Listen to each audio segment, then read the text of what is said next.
James Doyle here. I'd like to invite you to follow me on my journey to learn from race car drivers, builders, and CEOs of today's automotive industry on what tomorrow's technology will bring. Cars are awesome! Hey, James Doyle here. Now we're here at this incredible Lowdown shop, and I'm really here to be here with Tom VanDergeld. So how are you doing, Tom? Good. How about yourself? It's great to be here with you. So now I'm really happy for everything that you're doing, and it's so amazing and super cool. So now tell us a little bit about Lowdown and their heritage that you guys have. Lowdown's been in business for just about 20 years now. We started building street rods, mostly chassis, suspensions. We've grown into turnkey cars now. We do a lot of turnkey cars. We still do chassis and suspension products too for customers. We sort of do just about anything like that, yeah. Well, that's super cool. So now tell about your drag racing team and the dragsters that you have back there. We have a couple top dragsters. Both are supercharged blowing alcohol cars, both running in the mid to low 6-second zone. My two sons drive them, Brody and Austin. We don't do a lot of racing. We get out about 5 or 6 times a year, and that's about it. Well, that's still super cool, and it's a family sport. Would you agree? Absolutely, it's a very big family of sport. A lot of drag racers start as kids in juniors, work their way up. They do it with their family, then eventually start on their own, doing their own stuff. Well, that's super cool. But now I saw a really cool photo that was actually that had you had Brody and Austin, to where they were both little and they were sitting in tires. And I saw that photo in the other room. So tell us about that photo. We took that photo back, I'm not even sure how many years ago. I think it was early 2000, like 2001, when I was racing with another gentleman out of Toronto. We took tires off the car and we were exchanging tires and rolled them out, and the two boys climbed in, so thought it was a great photo back then. Well, that is so cool and so amazing. So now there's a really cool Ontario club, and it's called Ontario Mustang Club, where there's lots of awesome Mustangs and classics and lots of cool Mustangs and stuff.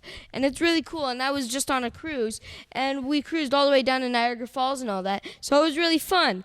But now I see a Mustang back here, right here. So tell us the story about it. That's a Mustang we're in the process of doing for a customer of ours at this moment. It has a new front and rear suspension in it, has a new Coyote motor in it. We're still got a little ways to go, but it's definitely a work in progress. So now my very first weld was with D.W. Horton, which is super cool.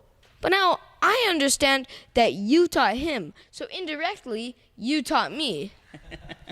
So tell us about that.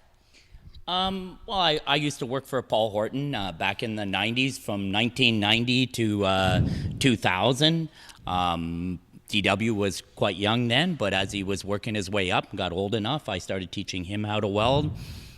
There's actually been quite a few guys in this community I've had to teach how to weld through this source. So now, what other stuff do you have here at the shop? So what other customers would come to this shop? We look after all sorts of different services, everything from a basic chassis right to a complete turnkey car, sheet metal work, chassis, final fit, finish of the cars. We're not a paint shop here, but we will assemble them and get them riding and head them down the road. Well, that's really cool. So now, talking about heritage, let's bring in your two sons, Brody and Austin. Okay.